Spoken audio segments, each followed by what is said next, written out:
کہ وہ کون سے گناہ ہیں جس کی وجہ سے ایمان سلب ہو جاتا ہے. کون سے گناہ ہیں؟ امام اعظم ابو حنیفہ رحمت اللہ تعالی علیہ سے پوچھا گیا کون سے گناہ سے ایمان کے سلب کا زیادہ خطرہ ہے؟ فرمایا ایمان پر شکر نہ کرنا. ایمان پر شکر نہ کرنا. توجہ چاہوں گا اس بات پر، توجہ چاہوں گا.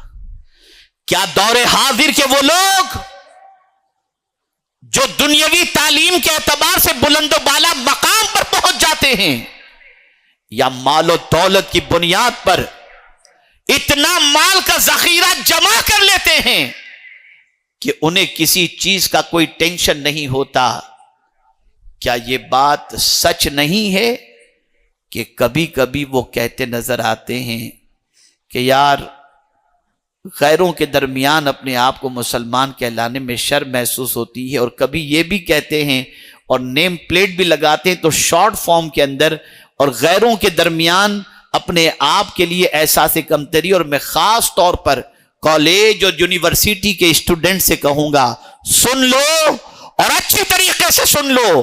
کہیں بھی دنیا کی کسی کالج اور یونیورسٹی میں تم پڑھو اور تمہارے ساتھ ملٹی ریلیجن کے لوگ موجود ہوں تو اس میں اپنے آپ کو مسلمان شو کرنے میں گلٹی فیل مت کرنا، ورنہ تمہارا ایمان بچنا مشکل ہو جائے گا. مسلمان ہونے پر اللہ کا شکر ادا کرو. اس بات پر اللہ کا شکر ادا کرو کہ اللہ نے ایمان جیسی عظیم دولت ہمیں عطا فرمائی. وہ ایمان جس کی بنیاد پر دنیا میں بھی ہم سرخرو ہوں گے اور انشاءاللہ آخرت میں بھی سرخرو ہوں گے. تو ایمان پر شکر ادا کرو. اسی لیے قرآن مقدس میں ایک شکرانے کا جملہ بھی موجود ہے، الحمدللہ الذی ہدانا لہذا. اے اللہ تیرا شکر ہے کہ تو نے یہ ہدایت ہمیں عطا فرمائی، یعنی ہمیں ایمان کی دولت عطا فرمائی. زبان پر یہ کلمہ کبھی نہیں آنا چاہیے کہ غیر کہاں سے کہاں پہنچ گیا، ہم کہاں سے کہاں ہیں. میاں سب کو چھوڑیے، آپ کو جو دولت اللہ نے دی ہے اس دولت کا مقابلہ کوئی دوسری دولت کر ہی نہیں سکتی، اور وہ دولت ہے ایمان کی دولت. مومن ہونے پر اللہ کا شکر ادا کرو، مومن ہونے پر گلٹی فیل مت کرو، مومن ہونے پر اللہ کا شکر ادا کرو. تو امام اعظم ابو حنیفہ علیہ رحمہ فرماتے ہیں کہ جو گناہ ایمان کے سلب ہونے کا ذریعہ ہے اس میں سے پہلا یہ ہے کہ ایمان پر شکر نہ کرنا، اس لیے ایمان پر شکر ادا کریں. اور دوسری چیز برے خاتمے سے بے خوف ہو جانا، ڈرنا ہی نہیں کہ خاتمہ خراب ہوگا یا کچھ نہیں. جو آج کہتے نا ارے دیکھا جائے گا. مجھے ایک واقعہ یاد آ رہا ہے ایک بزرگ کا. بنی اسرائیل کے ایک عابد تھے. وہ عابد ایسی جگہ رہتے تھے جو پہاڑ سے بالکل قریب تھی. ایک دن اچانک پتھر کے پہاڑ کو دیکھا، کالے پتھروں کو دیکھا. مان زبان سے جملہ نکلا، کاش ان کالے پتھروں پر بھی ہریالی ہو جاتی. بس یہ کہنا تھا کہ غیب سے ندا آتی ہے، اے میرے بندے، اپنی عبادت کے ذریعے تو خود کو اتنا بڑا سمجھنے لگا کہ میری کاریگری میں بھی عیب نکال رہا ہے.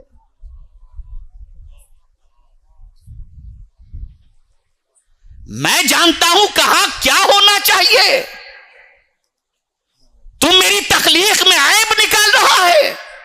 اللہ کے ولی تھے، قسم کھالی کہ جب تک کہ میری معافی کا پروانہ رب کی طرف سے نہیں ملے گا تب تک میں کھانا نہیں کھاؤں گا.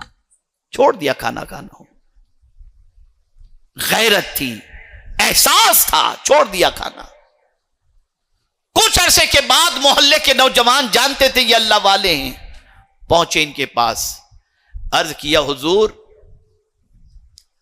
آج ہمارے یہاں کھانے کی دعوت ہے، کافی احباب تشریف لائیں گے، آپ بھی تشریف لائیں. انہوں نے بہت سمجھایا، بولے نہیں بیٹا میں نہیں آ سکتا، میں نہیں آ سکتا، میں نہیں آ سکتا. من چلے نوجوان ہوتے ہیں نا، بہت ضد پکڑنی، حضرت آپ کو تو آنا ہی پڑے گا. انہوں نے کہا نہیں میں نہیں آ سکتا.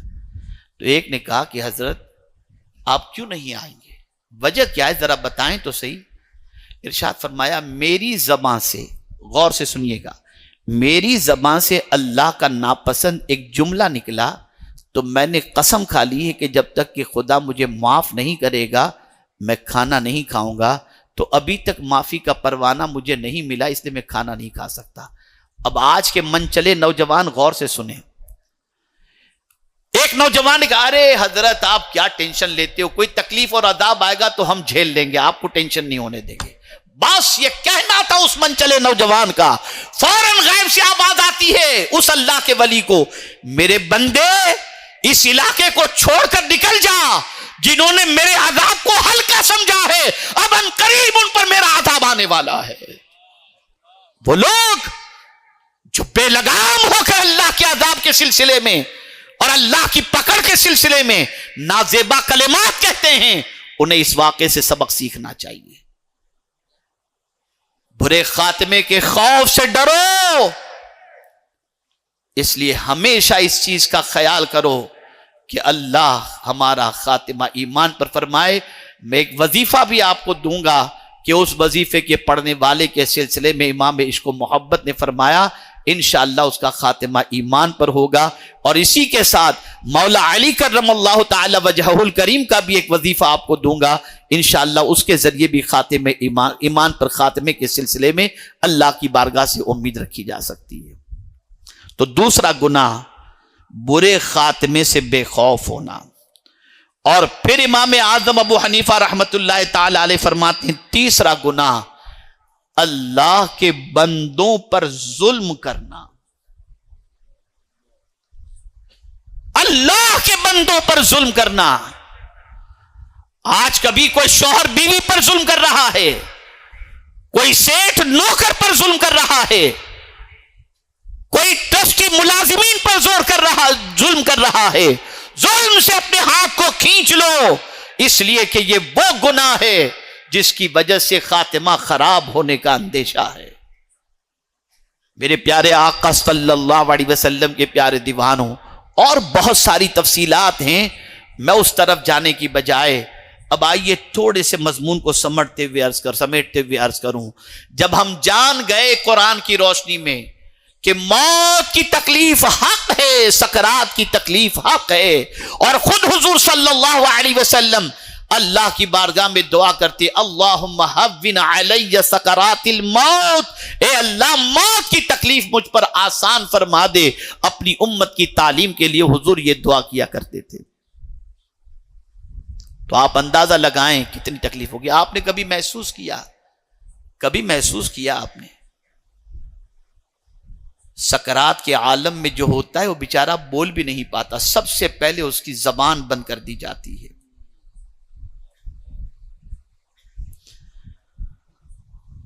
اور اسی کے ساتھ کبھی آپ نے جانوروں کو تو دیکھا ہوگا کہ جب آپ عید الاضحیٰ کے موقع پر جانور کو ذبح کرتے ہیں تو کوئی جانور ادھر بھاگ رہا ہے، کوئی ادھر ٹانگ پچاڑ رہا ہے، یہ سب کچھ کرتے ہوئے آپ دیکھتے ہوں گے. لیکن مرنے والے انسان کو کبھی اپنی ٹانگوں کو اس طریقے سے ہلاتے ہوئے آپ نہیں دیکھتے ہوں گے. وجہ کیا ہے؟ سب سے پہلے اس کی روح اس کے پیر سے نکالی جاتی ہے تاکہ بھاگ نہ سکے. موت کی سکرات حق ہے قرآن نے کہا. تو اب کیا اس سے بچنے کا اور اس وقت کی آسانی کا کیا طریقہ ہے؟ بس یہ سبق سیکھ کر کے جاؤ. آج لگایا ہوگا کسی سے دل آپ نے، کسی کی محبت کا چراغ جلایا ہوگا دل میں آپ نے، لیکن کوئی اس وقت اس سچویشن کے اندر ممکن ہے کہ آپ کی مدد کے لیے نہ آئے. ایک ذات ہے